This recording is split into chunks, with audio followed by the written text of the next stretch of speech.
বিসমিল্লাহির রহমানির রহিম। প্রিয় দেশবাসী, আসসালামু আলাইকুম। গত সপ্তাহে আমি সরকারের কতিপয় নীতি আপনাদের কাছে পেশ করেছি।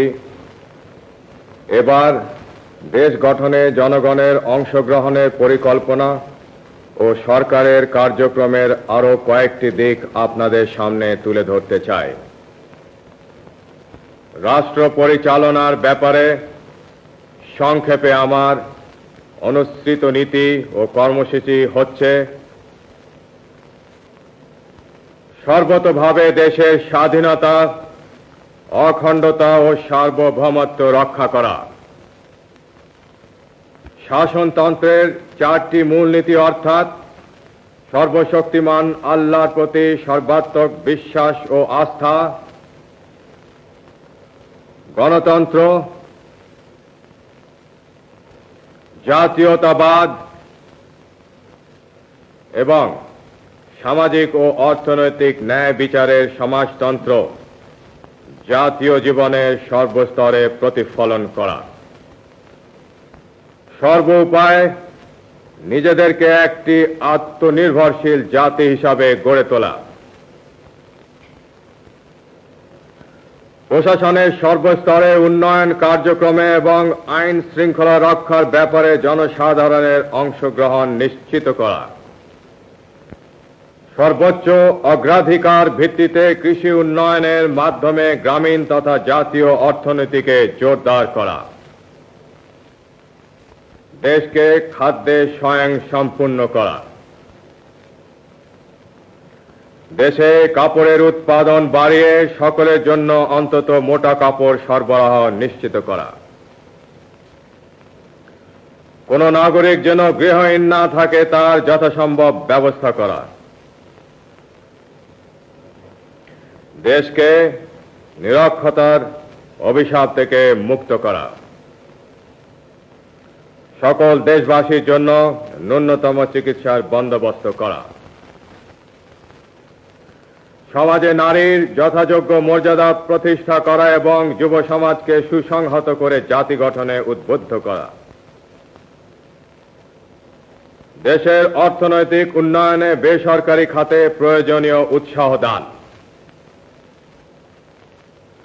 শ্রমিকদের অবস্থার উন্নতি সাধন এবং উৎপাদন বৃদ্ধির সাথে সুস্থ শ্রমিক মালিক সম্পর্ক গড়ে তোলা। সরকারি চাকুরিজীবীদের মধ্যে জনসেবা ও দেশ গঠনের মনোবৃত্তি উৎসাহিত করা এবং তাদের আর্থিক অবস্থার উন্নয়ন করা। জনসংখ্যা বিস্ফোরণ রোধ করা। সকল বিদেশি রাষ্ট্রের সাথে সমতার ভিত্তিতে বন্ধুত্ব গড়ে তোলা এবং মুসলিম দেশগুলোর সাথে সম্পর্ক বিশেষ জোরদার করা।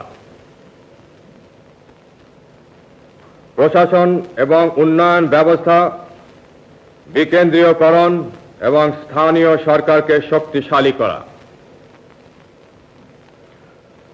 দুর্নীতিমুক্ত ন্যায়নীতি ভিত্তিক সমাজ ব্যবস্থা কায়েম করা। ধর্ম, বর্ণ, গোত্র নির্বিশেষে সকল নাগরিকের অধিকার পূর্ণ সংরক্ষণ করা এবং জাতীয় ঐক্য সংহতি সুদৃঢ় করা। আমার বিশ্বাস এই নীতির ফলশ্রুতি হিসাবে ইনশাআল্লাহ দেশে সুখ ও শান্তি বিরাজ করবে এবং জাতি উন্নতির পথে দ্রুত এগিয়ে যাবে। গণতন্ত্রের প্রতি আমার অবিচল আস্থার নিদর্শন স্বরূপ আমি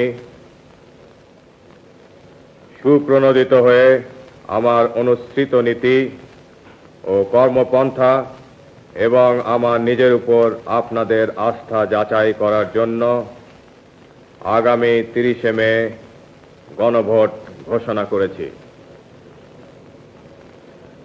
আমি আশা করব আপনারা নিজেদের ভোটাধিকারের পূর্ণ সদ্ব্যবহার করে আমার প্রতি আপনাদের আস্থা সম্পর্কে স্পষ্ট রায় দেবেন। পরম করুণাময় আল্লাহ তাআলা আমাদের চলার পথে নতুন উদ্যম, শক্তি ও সাহস দান করুন। খুদা হাফিজ। বাংলাদেশ জিন্দাবাদ।